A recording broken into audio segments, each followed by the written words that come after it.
semuanya, perkenalkan saya Andi Naura Hafisa Imran dari kelas E dengan NIM 9414240004. Pada kesempatan kali ini saya akan mempresentasikan sebuah kasus fraud dalam asuransi, yaitu kasus John Darwin. Kita masuk ke slide pertama, yaitu kronologi kasus.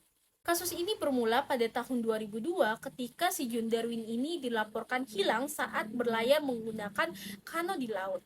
Setelah dilakukan pencarian, ternyata tidak ditemukan jasad ataupun bukti yang jelas mengenai keberadaannya.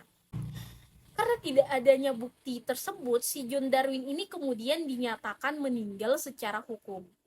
Nah, berdasarkan kondisi itu, si istrinya ini mengajukan klaim asuransi jiwa dan klaim tersebut disetujui oleh perusahaan asuransi dengan nilai sekitar 250.000 pound sterling.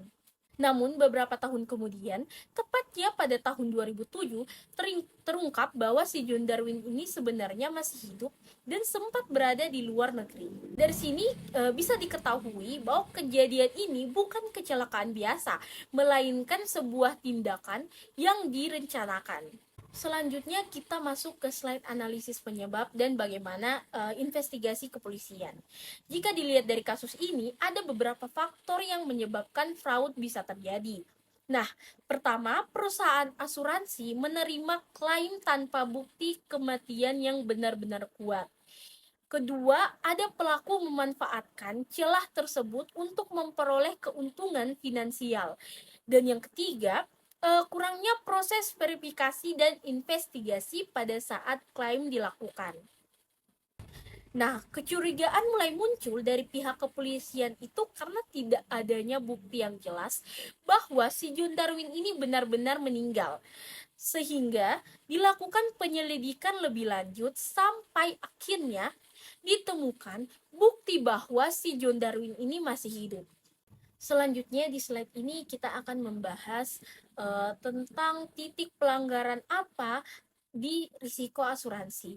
Jadi kasus ini termasuk dalam kategori fraud karena terdapat unsur kesengajaan dalam memalsukan kematian untuk mendapatkan klaim asuransi. Nah, tindakan ini tentu merugikan perusahaan karena pembayaran dilakukan berdasarkan informasi yang tidak benar. Selain itu, kasus ini juga menunjukkan adanya kelemahan dalam sistem pengawasan dan verifikasi klaim. Nah, bagaimana sih peran otoritas dan solusi?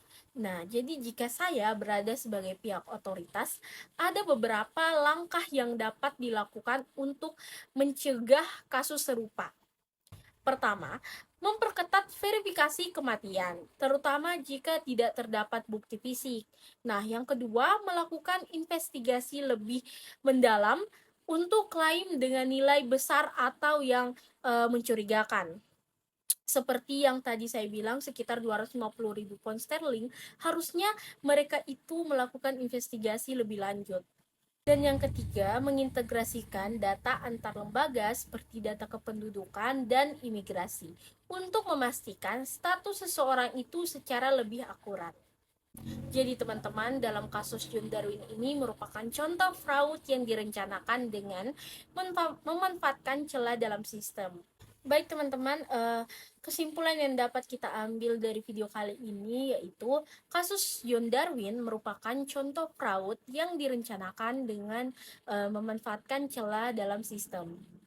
Hal ini menunjukkan bahwa fraud tidak hanya disebabkan oleh pelaku, tetapi juga karena adanya kelemahan dalam manajemen risiko dan pengawasan. Oleh karena itu, diperlukan sistem verifikasi yang lebih ketat agar kasus serupa tidak terulang di masa depan. Baik teman-teman, segitu dulu untuk video kali ini. Saya Andi Naura Imran, pamit undur diri. Sekian, terima kasih.